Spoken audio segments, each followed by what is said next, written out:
Boa noite. Boa noite, gente.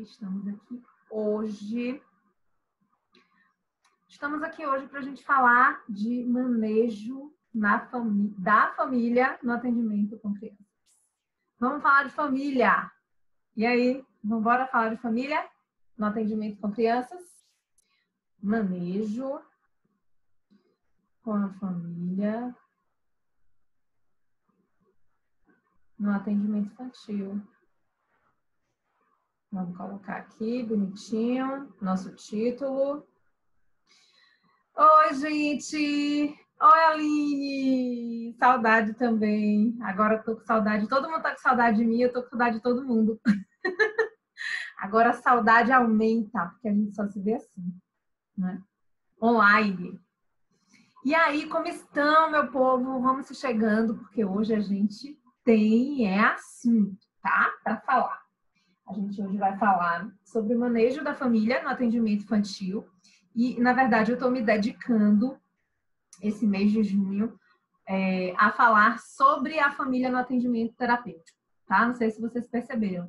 Esse mês é o mês do meu curso de orientação parental, então eu resolvi me dedicar a ele para a gente abordar o máximo possível de conteúdo, né? De coisas que acontecem no atendimento com crianças e envolvem a família. Na verdade, tudo envolve família, né? E aí a gente vem com aquela ideia, eu até falei com a Ana Cecília essa semana na postagem que eu fiz, que muitos profissionais, né, muitos psicólogos, psicólogas, têm uma ideia romantizada de atendimento com crianças, de que, eu adoro crianças, por isso que eu vou atender crianças. Quando a gente precisa entender que a gente vai atender adultos também, né? Não só o adulto, tem a criança, que é a peça principal, mas a gente precisa saber fazer uma escuta, a gente precisa saber fazer acolhimento, a gente precisa saber compreender a demanda que vem do adulto, então a gente precisa saber atender adulto para a gente atender crianças, né? A gente até pode atender adultos sem saber atender crianças, mas a gente não pode atender crianças sem saber atender adulto, né? Então é imprescindível entender, compreender, ouvir, saber traduzir aí o que é que esse adulto traz para a gente de informação sobre essa criança que está vindo para o espaço terapêutico por conta desse adulto e não por conta da criança, né? Não é a criança que pede para vir para a terapia, é o adulto que decide, que escolhe, que diz, não, vamos levar essa criança para fazer terapia. Embora tenha algumas crianças que estão começando a pedir.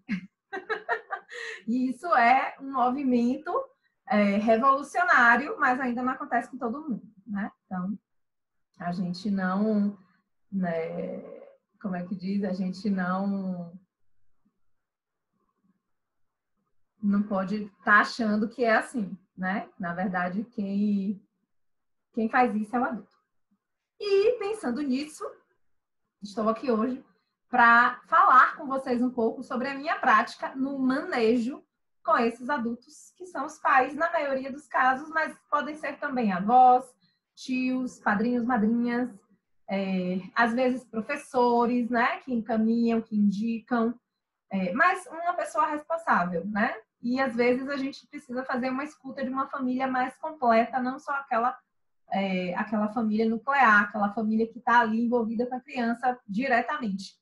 Mas a gente também precisa fazer uma escuta da família ampliada, né? Da família que a gente chama de tios, tias, avós, sobrinhos, primos, né? Essa galera que fica aí na retaguarda e muitas vezes está diretamente ligado com essa criança. Não é difícil a gente ver casos de, por exemplo, crianças que moram na mesma casa que os avós, ou que algum tio, ou algum primo, os irmãos, não podemos nos esquecer dos irmãos que estão envolvidos nesse processo, que é na relação, né? Então, a criança está para a relação com a família que ela vive. E, por conta disso, precisamos saber manejar com essa família. E eu queria, né, começar a falar nessa live sobre a seguinte questão. Essa família que a gente recebe, né, essa família que vem trazendo a demanda da criança e vem trazendo sua própria demanda. Na verdade, a família não traz a demanda da criança. Quem faz supervisão comigo já aprendeu, demanda é uma coisa e queixa é outra, completamente diferente. A família traz uma queixa, a família traz um discurso de incômodo em relação àquela criança. E junto com essa queixa e com esse incômodo, a família traz a sua própria demanda de por que está ali, do que está por trás dessa queixa. Aquela frase clássica de Freud, qual é a sua responsabilidade pela queixa que você traz? Se eu pudesse, eu fazia essa pergunta, na verdade eu posso. Às vezes eu pergunto, mas não pergunto tão diretamente, né? Mas a ideia é a gente questionar isso para a família, né? Qual é a sua responsabilidade sobre a queixa da criança que você está trazendo para mim? Se a gente já pudesse começar o processo terapêutico assim, seria incrível, né? Mas a gente ainda está um pouco alienado a fazer aquela anamnese clássica. Vamos fazer pergunta aos pais. Vamos fazer o roteiro da anamnese basiquinho, classiquinho, que é importante, porque ali tá por trás daquela anamnese existem muitas informações que vão influenciar diretamente na nossa avaliação e na nossa intervenção, mas a gente precisa não só fazer as perguntas da anamnese, mas a gente precisa fazer as perguntas do olhar, daquilo que a gente vê naqueles pais na nossa frente. Perguntas que a gente sente que precisa perguntar. Não só aquelas que a gente vê mecanicamente ou tecnicamente como necessárias, tá? E para isso, às vezes a gente até precisa fazer mais de uma sessão com essa família de entrevista inicial, né? Essa entrevista inicial se transforma em entrevistas iniciais.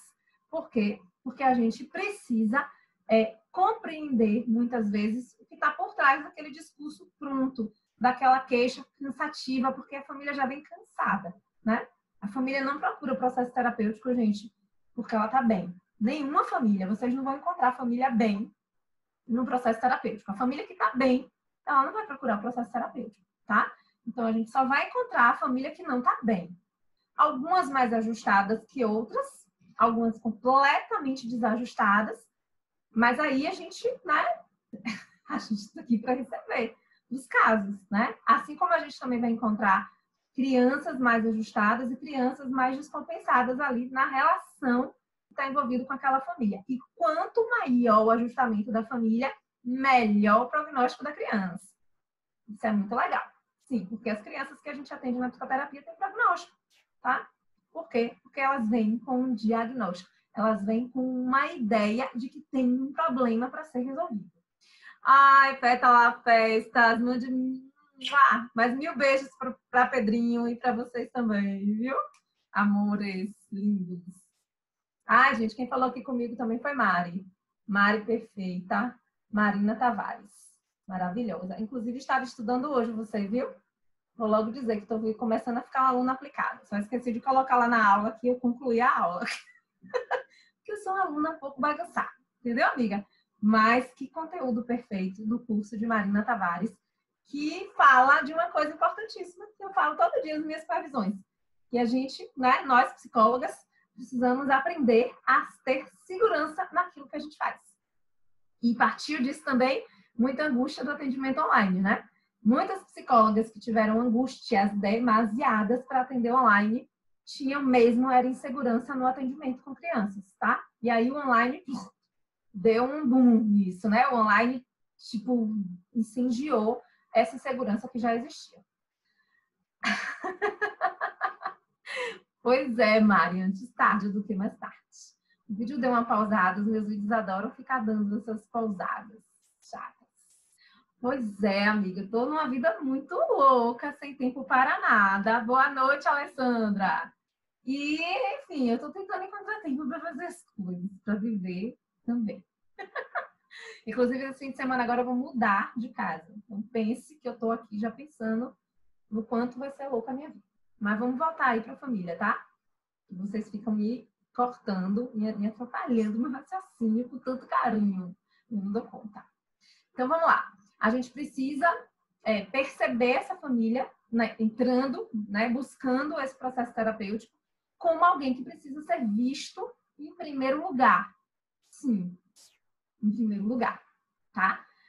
Eu não gosto de atender a criança antes de atender a família. Algumas abordagens, especialmente a psicanálise, e alguns psicanalistas, atendem a criança antes de atender a família. Por que você não faz isso, Dani Rita? Porque quem me procura não é a criança, amor. Quem me procura é a família. Então, teoricamente, se eu atendo a criança antes de atender a família, vai ficar boiando, tipo a criança e eu. Tipo assim, o que a gente está fazendo aqui mesmo? Por que mesmo que você veio? Por que mesmo que eu estou aqui? Né?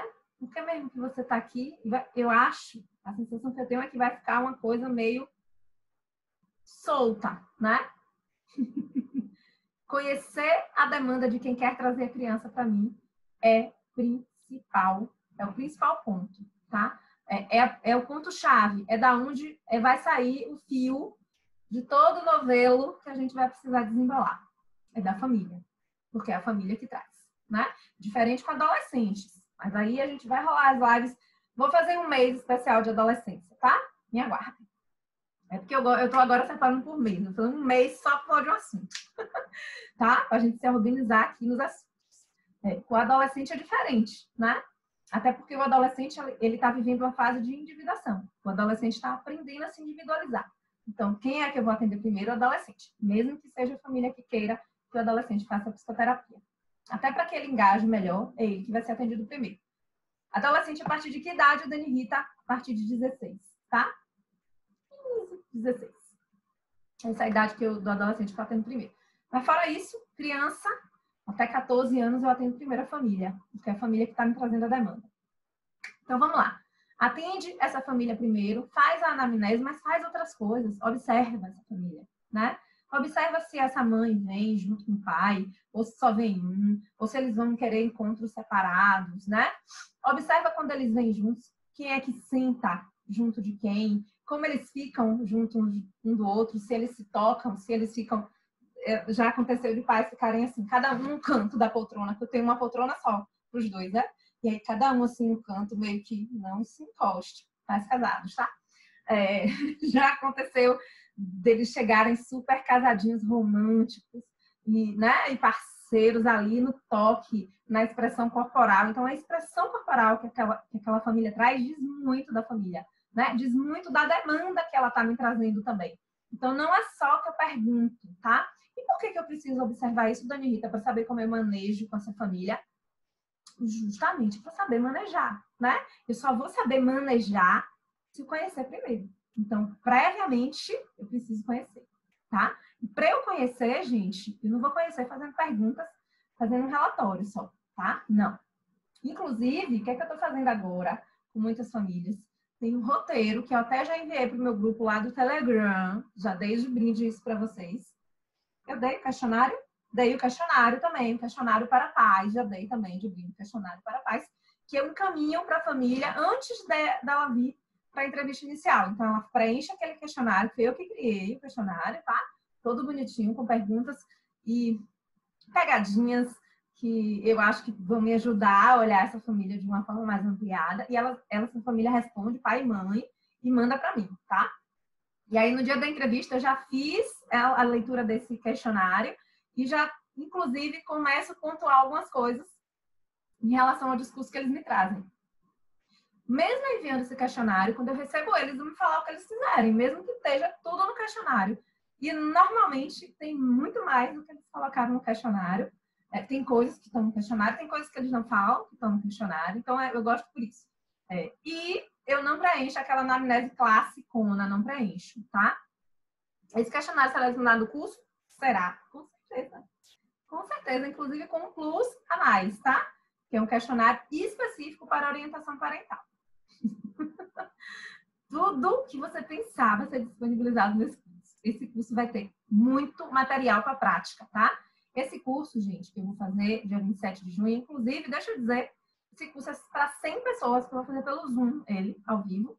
E até o momento temos 80 inscritos. Então, assim, provavelmente daqui a um dia ou 2 dias, dependendo aí da demanda da galera, eu não tenho mais vaga. Então, quem quiser se inscrever, corre, tá? Corre porque tá acabando. Eu não tenho como botar mais de 100 pessoas no Zoom ao mesmo tempo. Então, com 100 vagas, acabou as vagas. Então, enfim, esse curso vai falar muito da prática, tá? E da prática do manejo com essa família. O que é interessante? A gente pensar, a gente observa essa família, a gente conhece essa família. É difícil a gente conhecer uma família numa entrevista, né? Um dia, né? Não dá para a gente pensar em ninguém um dia, né, gente? Até porque quando a gente se conhece, o que é que a gente normalmente faz quando a gente conhece alguém? A gente mostra o nosso melhor lado. Principalmente aquele que a gente acha que é o melhor.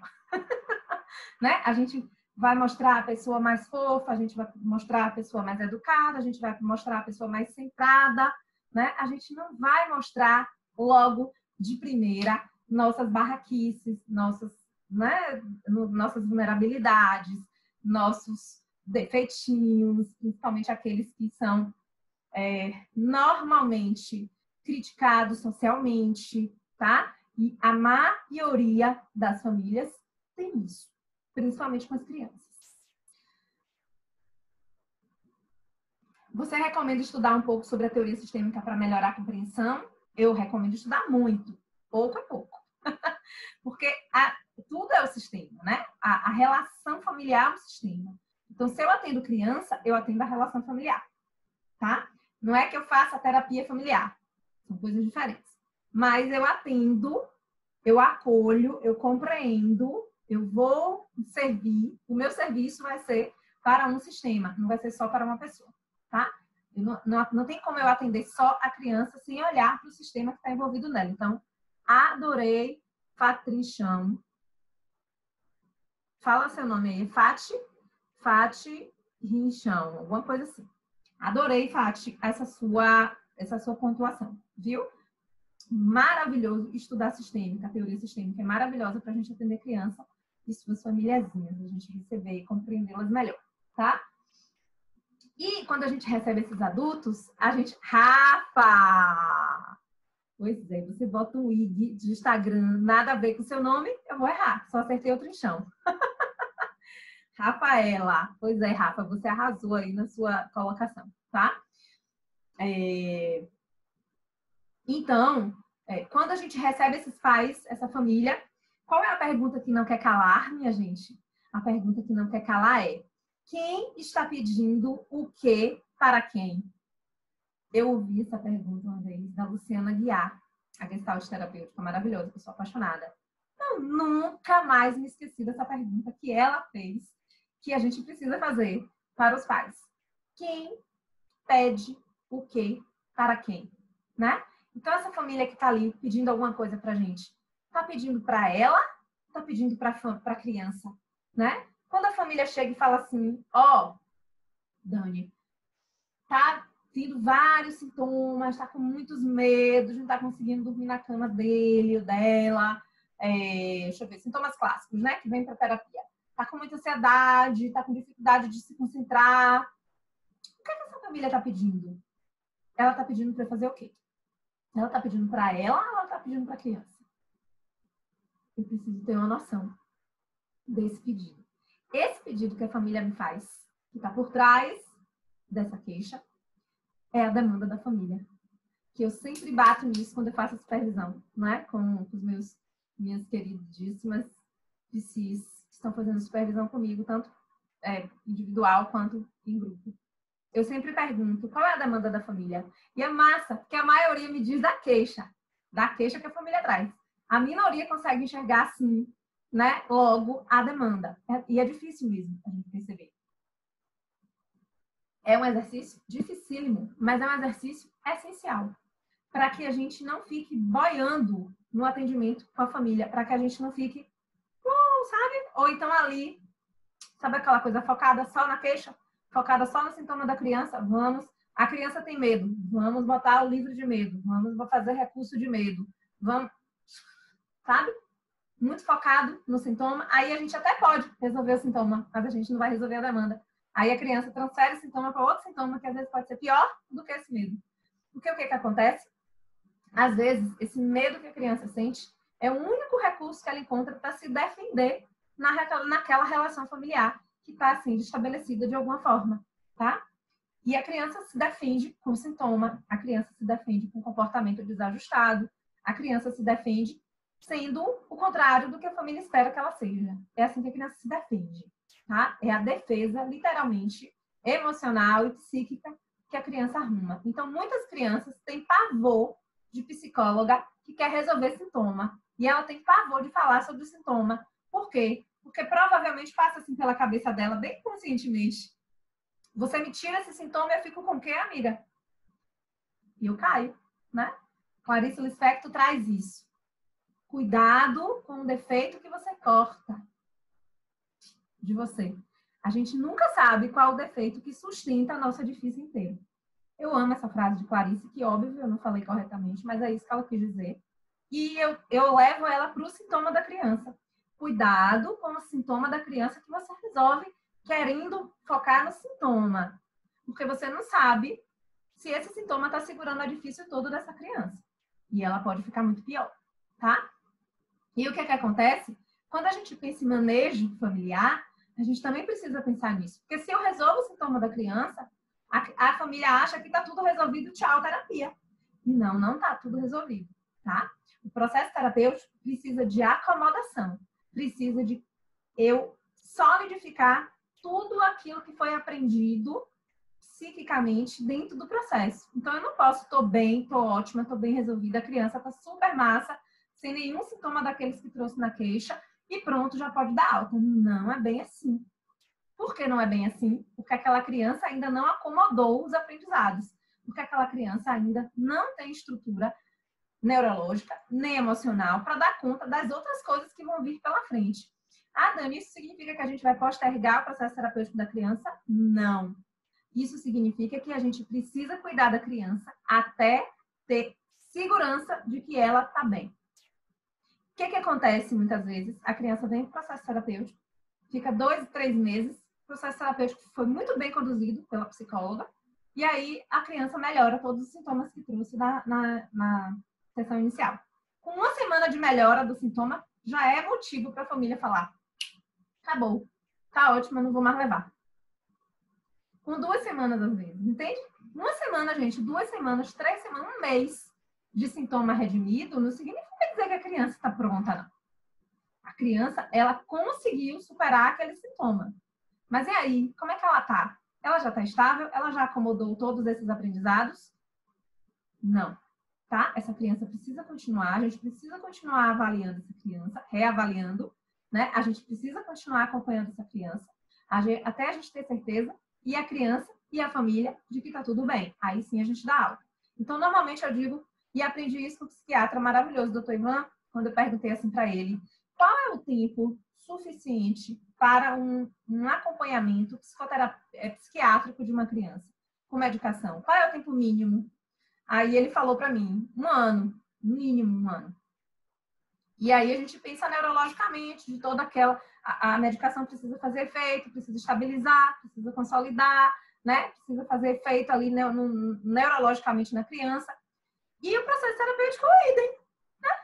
Se uma medicação precisa de 1 ano para fazer estabilidade no processo de uma criança, o processo terapêutico talvez precisa ter muito mais do que 1 ano, né?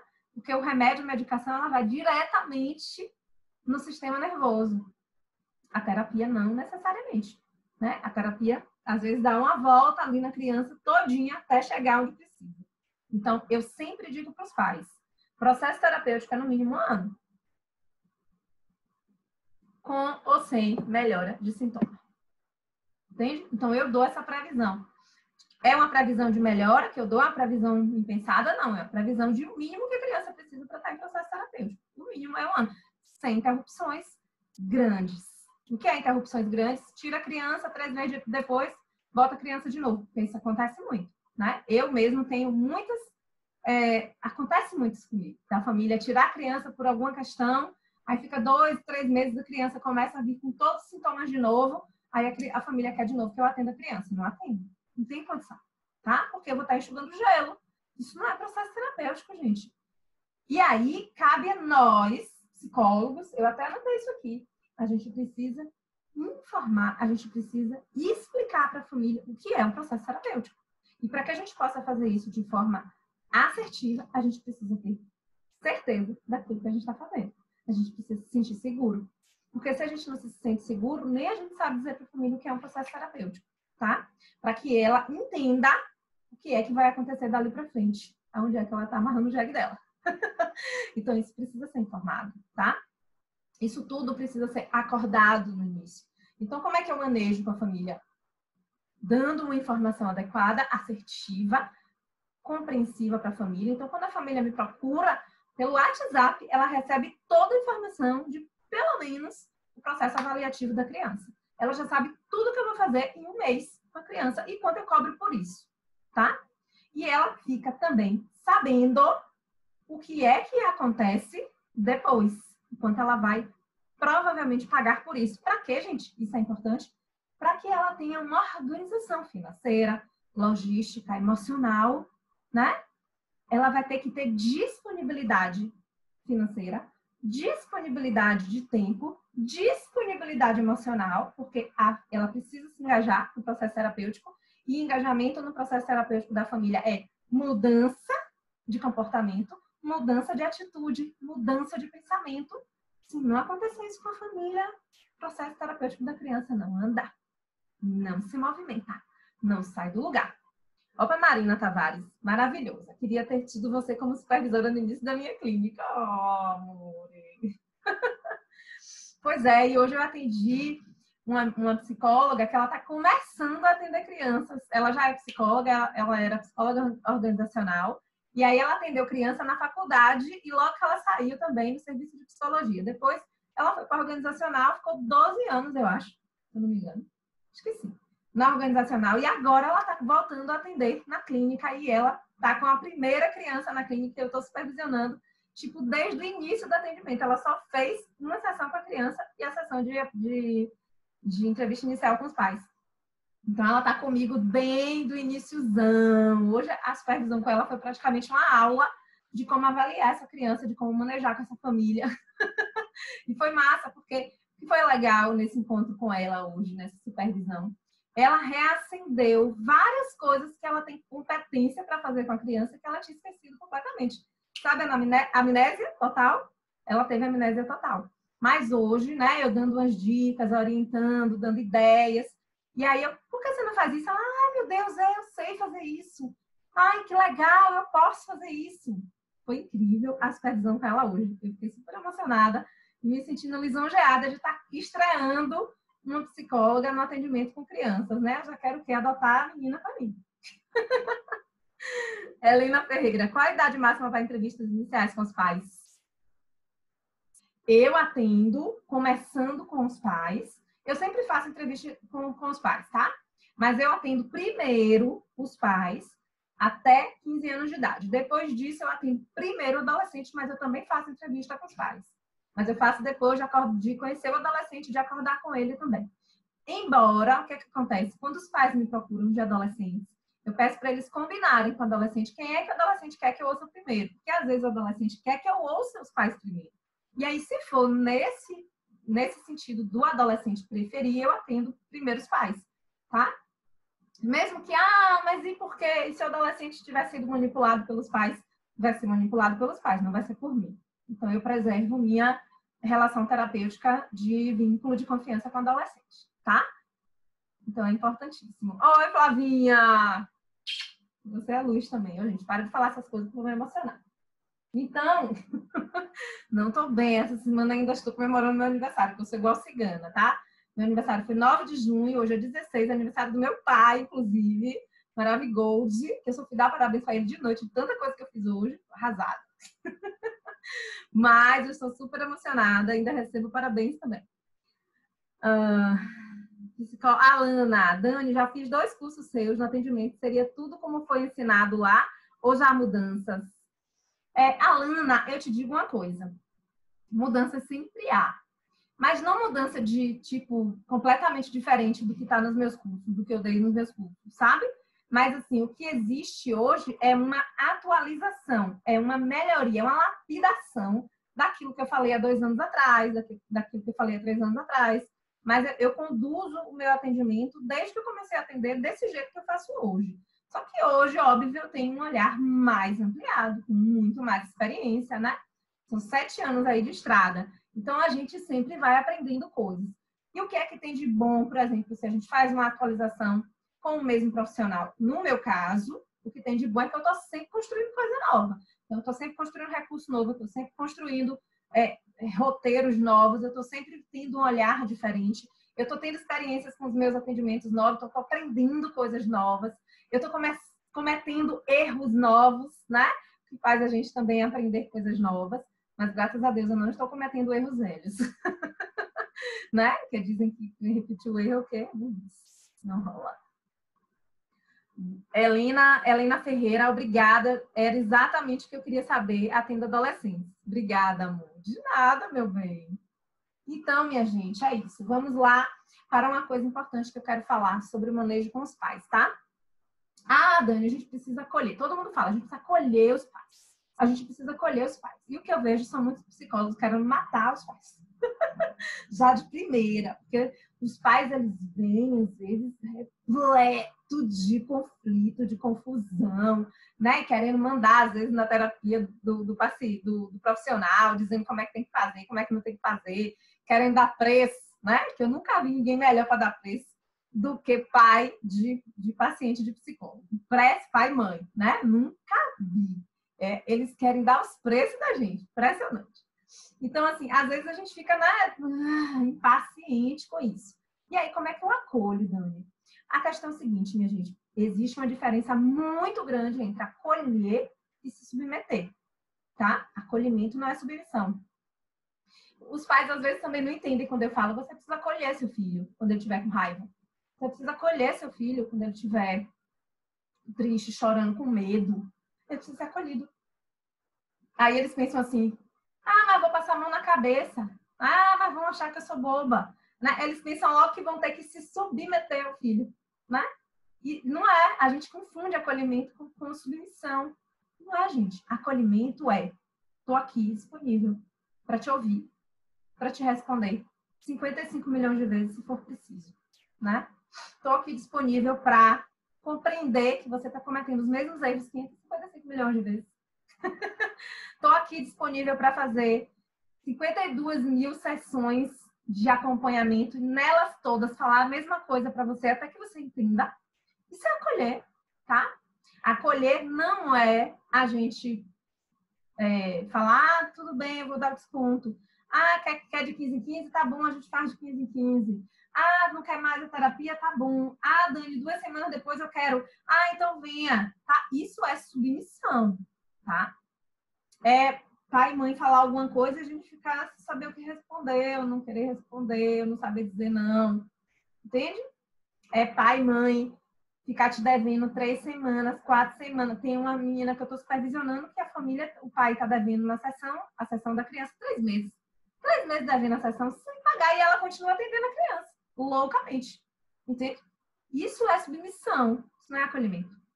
Acolhimento é eu chegar para esse pai e para essa mãe, na segunda semana que está me devendo, muitas vezes sem dar nenhuma justificativa, falar assim, próximo atendimento só posso fazer depois do pagamento realizado.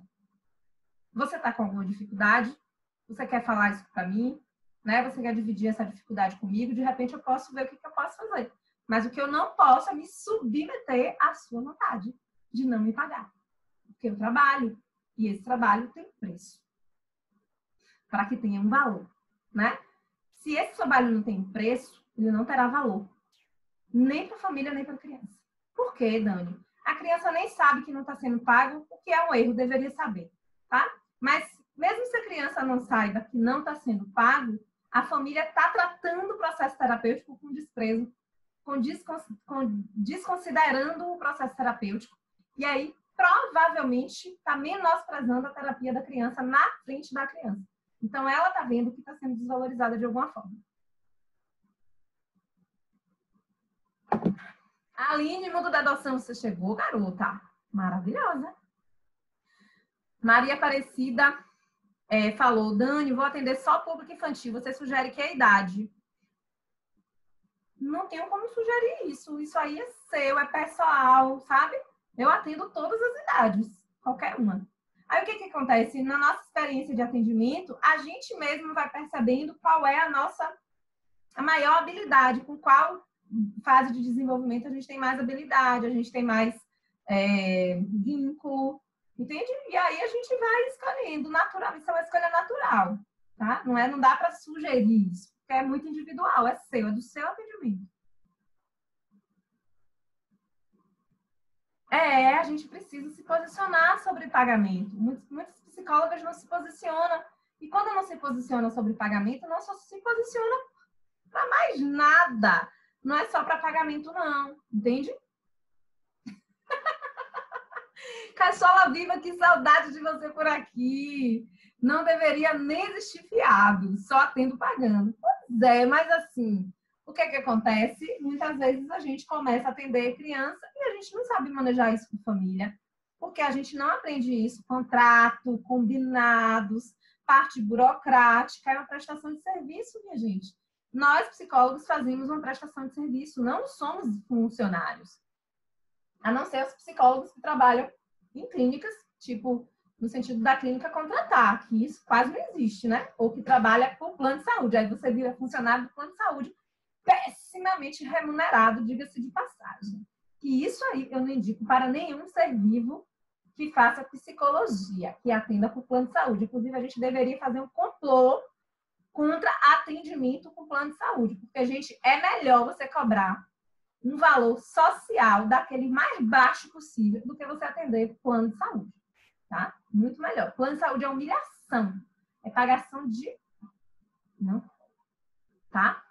A Helena disse que manda logo o boleto. Ai, Maria disse sim, é o que pensei. Até os 16 anos para focar melhor. Ah, tá. Você falou do limite máximo. Entendi. Eu atendo de 1 ano de idade até 18. Inclusive, eu tenho 2 pacientes de 20 e poucos que estão entrando na vida adulta. Adoro também. Eu atendo todas as idades. Menos adulto mesmo eu não atendo. Pois é, minha gente. Então, isso aí faz parte do manejo, tá? Esse acolhimento que não é submissão. Submissão não é acolhimento. Precisamos aprender esses termos na prática, não só na teoria, tá? E aí, o que acontece? Muitas vezes essas famílias chegam, né, se queixando dessas crianças. É muito legal para a gente manejar com a família também, questionar a família. O que é que essa criança tem de bom? O que é que essa criança tem de potente? Porque a gente vai trabalhar isso na criança e, ao mesmo tempo, a gente vai perceber o olhar dessa família para a potencialidade da criança, se existe, tá? Manejar com a família não é ficar dizendo para a família como é que ela tem que educar o filho, o que é que ela tem que fazer, tá? Ficar querendo ocupar o papel de pai e mãe da criança nessa relação terapêutica, tá? A gente, às vezes, até faz uma função de maternar quando é específico do caso, coisa bem teórica. Mas, na prática, não somos responsáveis direto por aquela criança. Então, não somos nós que decidimos as coisas das crianças. Quem decide são os pais, tá? Então, manejar com a família, a gente dá limite para a família também. Muitas psicólogas falam, porque as crianças não têm limite, porque as crianças não conseguem se frustrar, porque não tem limite. Mas eu vejo muito mais os pais sem limites do que as crianças sem limites. E muitas crianças que não têm limites, os pais têm menos ainda. Sabe? E aí a gente tem que aprender a dar limite também para pai e mãe. Tá? É aquela outra frase que eu amo. As pessoas só fazem com a gente aquilo que a gente permite. Certo? Então, se eu tenho uma família invasiva, se eu tenho uma família que me interrompe a sessão o tempo todo, se eu tenho uma família que quer todo dia me falar uma queixa, se eu tenho uma família que toda hora manda WhatsApp para mim, me liga, que quer falar comigo qualquer coisa que aconteça, que não sabe lidar com as questões do dia a dia da criança, eu preciso dar limite nessa família. Senão, você vai ter que cobrar mais caro para fazer um atendimento, né? A parte do seu atendimento. Precisamos dar limite. Se a gente não der limite para a família, a gente fica completamente sem limite também.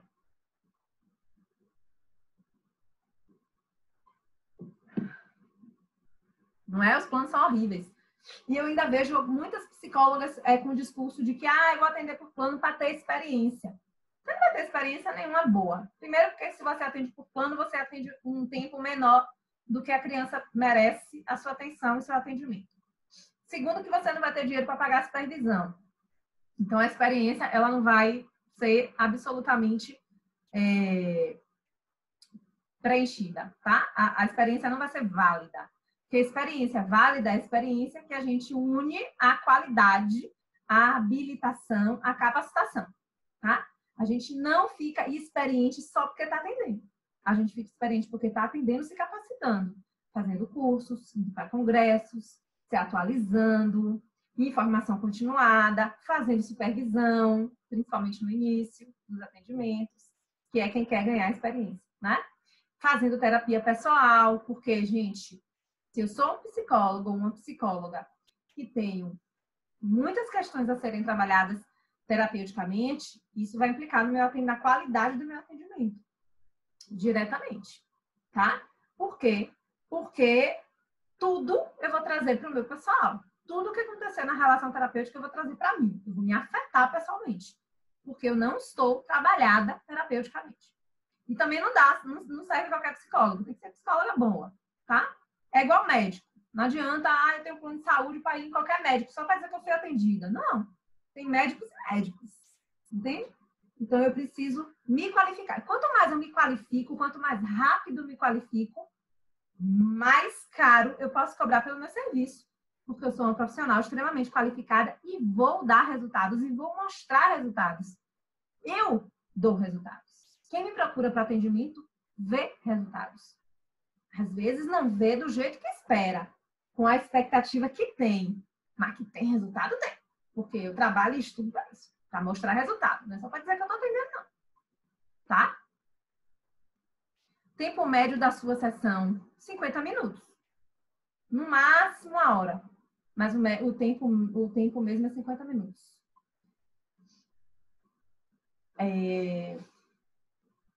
Aí da supervisão é 1h30, tá? Porque aí já é outra coisa, né? É outra história. E o atendimento, por exemplo, quando eu faço entrevista inicial, 1h30 também, no mínimo. Mas muitas vezes eu passo, né? Na verdade, essa coisa do tempo cronometrado, né? Quando a gente atende particular e cobra aquilo que a gente acha que realmente merece ser, né? Recompensado, a gente não olha para tempo. A gente quer fazer nosso trabalho direito, né? Mesmo que a gente fique 1h30, 2 horas. Já fiquei 3 horas com um casal, uma família. 3 horas. Eu nem vi o tempo passar. E valeu super a pena. Óbvio, eu escolhi ficar, né? Isso não vai acontecer sempre. Mas eu faço sem pensar, ai meu Deus, não tá valendo a pena. Tô cobrando barato, tô trabalhando muito, tô ganhando pouco. Gente, não dá para ser assim, porque isso parece que o que eu tô falando não tem nada a ver com manejar com a família, mas isso tem tudo a ver com manejar com a família.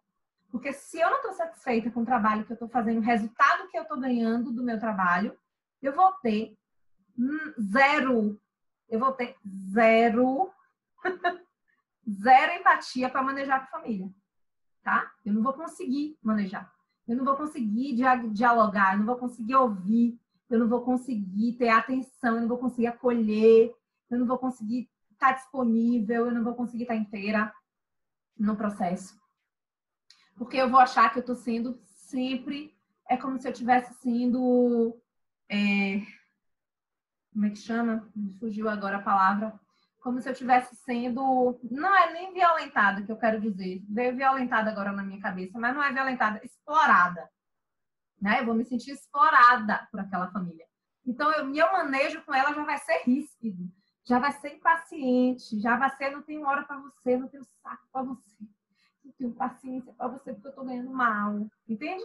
Então, isso tem tudo a ver com manejar com a família. Às vezes, a gente tem uma relação péssima com a família das crianças porque a gente está recebendo mal, porque a família está devendo muito tempo e a gente não tem coragem de cobrar, porque a gente não fez um contrato antes como deveria, porque a gente não tem dinheiro para se capacitar e aprender mais as coisas, porque a gente não tem dinheiro para fazer uma terapia pessoal, porque a gente não tem dinheiro para fazer uma supervisão com a Dani Rita. Entende, minha galera? Então, eu não vou ter nunca saúde mental para manejar essa família.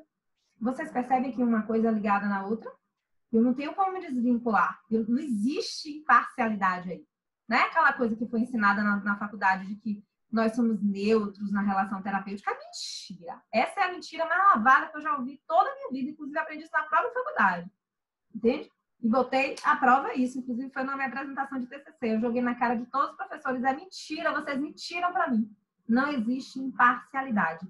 Eu sou alguém na relação com outro alguém. O que existe é um trabalho qualificado, o que existe é um trabalho valorizado, o que existe é o meu cuidado comigo mesma enquanto pessoa e psicóloga e profissional, para que eu faça um trabalho decente com você, né?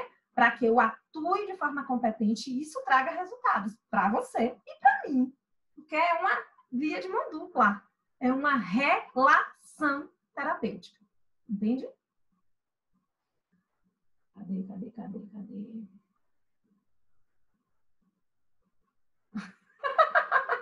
Olha para Rafa. Dani, não resisti. Tive que me inscrever no seu curso. Ai, Rafa, que massa. Vamos nos conhecer lá. Vamos conversar lá. Conversar muito por lá. Viu? O que é que Flavinha tá falando aí? Pelo amor de já, né, Flavinha? Caixola Viva, exatamente. A clínica te devolve o que você investe nela. Isso aí. Muitos colegas estão deixando de atender crianças. Isso aí. Psicologia é amor. Precisamos estar satisfeitos com o nosso trabalho em todos os sentidos e a valorização, além dos resultados e feedbacks, é necessário a valorização financeira, senão não faz sentido. Exatamente, não faz nenhum. Vai ficar gravada a live, fica no IGVT agora gravado e também depois está lá no YouTube. E isso não é romantismo, é necessário gostar do que se faz, com certeza. E para eu gostar, a questão, Flavinha, é que às vezes eu gosto do que eu faço, mas eu não tenho autoestima. Entende? Suficiente. Eu não me valorizo. Eu não valorizo o que eu gosto. É um gostar meio deturpado. Aí eu fico nessa situação de submissão. Entende? Total. Você segue os valores da consulta do CFP? Eu sigo os valores de mercado, tá? Os valores de mercado é o que eu sigo. Nem olho tabela de CFP para cobrar. Que é uma sugestão, na verdade, né? Do CFP. Psicoterapia e supervisão é a prioridade das prioridades. É isso aí. Atender criança também é atender a família. É isso aí. Escuto isso todo período. Da neutralidade. Não é, Fabrícia? Não existe neutralidade, amiga, viu? Deixa eu te contar. Alguém tem que te contar isso. Quem conta primeiro para a Fabrícia que não existe neutralidade? Eu conto. Adoro contar a verdade para as pessoas. Não existe neutralidade. O que existe é ética na relação terapêutica. E para que exista ética, para que eu não me envolva, para que eu não deixe me envolver na minha não neutralidade que não existe, eu preciso estar em terapia, eu preciso estar em supervisão. Entende? Mas neutralidade mesmo não existe porque nós somos pessoas, seres humanos, não somos robôs, tá? Somos pessoas. Você falou da previsão de alta 1 ano e no caso da TCC, que é uma terapia breve. Bom, aí é outra questão, porque aí você está dando, você está oferecendo um serviço que é breve. É outro esquema. Estou falando de processo terapêutico normal. E não estou dando previsão de alta, não. Estou dando previsão mínima de você se manter em terapia. Entende? A previsão de alta não depende do tempo cronológico. Depende do tempo do processo. Depende do que o processo está trazendo de benefício. Eu dou previsão de não tire antes de 1 ano, porque não vai adiantar nada. Entende? É isso que eu faço. O trabalho pessoal tem que estar em dia sempre, com certeza. Em dia sempre. Não dá para não estar. Porque o trabalho pessoal está coladinho com o trabalho profissional. Né? Nós somos pessoas na profissão. Somos profissão e pessoa. Né? Por isso que está todo mundo tão angustiado com os psicoblogueiros da vida. Porque a gente é gente. Né? Então eu acordo, eu tomo café da manhã. Eu às vezes faço atividade física, às vezes não. Eu adoeço, eu fico cansada. Eu tenho uma pia de prato para lavar, às vezes eu não quero lavar, ficar lá cheia. Né? Às vezes eu tenho que lavar, eu lavo.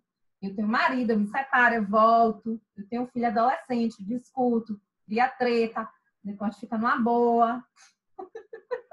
Eu tenho um pai separado de uma mãe que eu me separei com 4 anos de idade.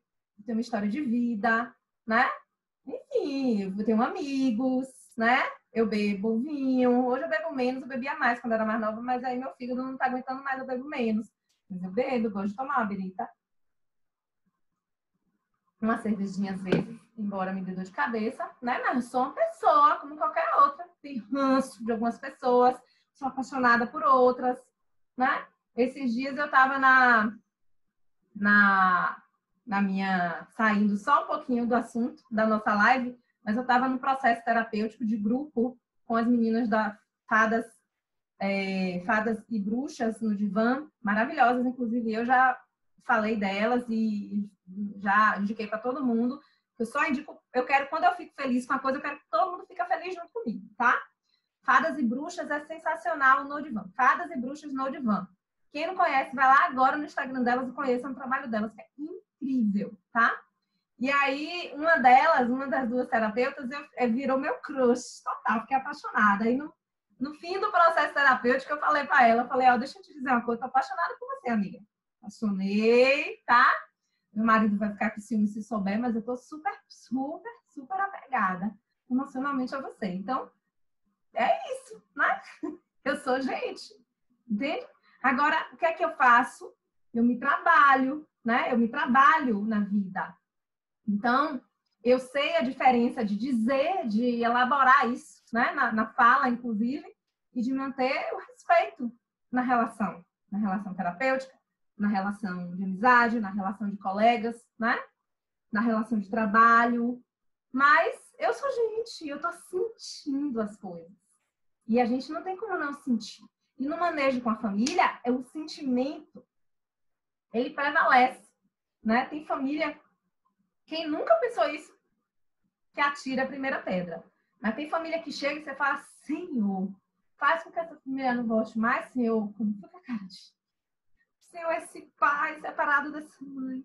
Né? Outro dia eu estava na supervisão e aí a minha supervisanda disse que o pai da criança era perigoso e tal, e ela descobriu que ele era perigoso, enfim, do crime. E aí esse pai vai um dia para a sessão terapêutica com a criança e cruza com ela no elevador. E ela disse que estava cheia de coisa na mão que ela tinha comprado para a clínica dela, brinquedos, recursos. Ela disse que caiu tudo no chão, que ela ficou gelada na hora que viu esse pai. Quem é, gente, que não vai rezar para ter uma criatura dessa longe de você? Todo mundo, entende? E aí, como é que eu faço esse manejo, né? De um pai ou uma mãe que me dá medo, que me dá angústia, que me dá ranço, né? Ou então, como é que eu manejo com um pai ou uma mãe que eu fico apaixonada, né? Não apaixonada eroticamente, mas assim, nossa, eu sou encantada com aquela mãe, encantada com aquele pai, que pessoa. E pode rolar paixão erótica também, viu? Pode rolar também, de você ficar, ai meu Deus, que pai é esse, Senhor Jesus Cristo, coisa mais linda do mundo, cheiroso e tudo. Não é, minha gente? Vai dizer que isso não rola. Isso rola, cara pálida. E eu faço o que com isso? Eu tenho que ter maturidade terapêutica para lidar com isso, para manejar isso, né? Para na hora que essa família estiver falando alguma coisa para você, você fala assim, vou matar essa mãe que tá falando isso para mim, né? Teve uma vez que uma mãe falou para mim que o filho gostava tanto de mim, gostava tanto de brincar comigo, que ela estava pensando seriamente em me contratar para o aniversário da criança para fazer a recreação, né, do aniversário da criança. Eu quis o quê, gente? Eu quis jogar a mulher do prédio lá em cima. E falou na frente da criança ainda. Né? Mas aí nessa hora a gente tem que respirar, meditar, né? Fazer a evoluída e saber manejar. Porque aquilo é conteúdo terapêutico, aquilo é demanda da família, né? O que é que essa mãe quer me dizer com isso? Por que ela traz isso para mim na frente da criança? Como é que eu utilizo isso a favor do processo terapêutico da criança? Preciso saber fazer isso. Eu só vou saber fazer isso, primeiro, se eu conhecer aquela família. Segundo, se eu souber qual é a demanda dela, que está por trás da queixa. Terceiro, se eu fizer supervisão e terapia pessoal. Quarto, se eu entender qual é a função daquela mãe na vida daquela criança. Então, olha quanta coisa eu preciso entender para fazer um manejo de uma fala aleatória, que não foi nada aleatória. Muita coisa, né? Eu preciso compreender tudo isso. Para quê? Para não fazer bobagem. Senão a gente faz bobagem. Ó, só as caras. As caras de vocês eu já sei até para que foi. Qual foi o comentário que eu fiz. Ah, gente. Fabrícia disse, por isso que adoro suas lives, Dani. Uma psicóloga da vida real. Eu sou, amiga, eu sou real. Já passei por isso com o pai, só a terapia para salvar hoje, dou risada. Pois é. Preciso estudar transferência e contra-transferência. Isso aí, Flavinha, psicanalista. Maravilhosa. Preciso estudar muito Jung, né, amiga? Para entender isso aí. Exatamente, para a gente poder manejar com essas famílias, tá? Deixa eu ver se faltou mais alguma coisa para falar aqui que eu fiz. Eu sou toda trabalhada no roteiro para vocês, tá vendo? Que essa live, gente, é uma live raiz. O que é que significa live raiz? Live de conteúdo, tá? Não é uma live que eu venho para cá só bater papo com vocês, não. A gente bate um papo, a gente é agradável, a gente fica as amigas, mas a gente também manda conteúdo na veia, tá? E é conteúdo que faculdade nenhuma ensina. É conteúdo da prática. É live raiz da prática. Então, eu faço roteirinhos mesmo. Para mim, eu tô dando uma aula aqui para vocês, tá? Embora a minha aula, que é paga, é muito mais apurada. Vou logo avisar. E é isso. Falei tudo que eu tinha de dizer. Queria agradecer vocês aqui. Amo todas vocês que entraram hoje aqui, tá? Não tenho ranço com ninguém. Só amor aqui. Só amor, muito amor. Ah, obrigada, amore. Se inscreva no meu curso, tá? Que é dia 27 de junho. Pós-São João, que não existe mais. E pelo menos agora na pandemia. Tá? E a gente vai se ver lá com muito mais conteúdo. Com muito material de apoio. Com a gente no grupo durante 30 dias.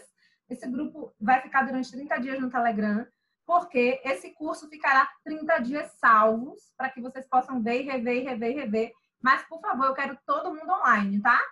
Lá no dia do curso. Eu quero todo mundo ao vivo. Não quero só vocês vendo depois, não, tá? Um beijo. Se eu pudesse, eu ficava aqui até amanhã, mas não pode.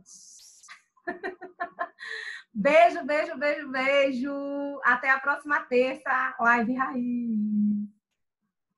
Tchau, minha gente.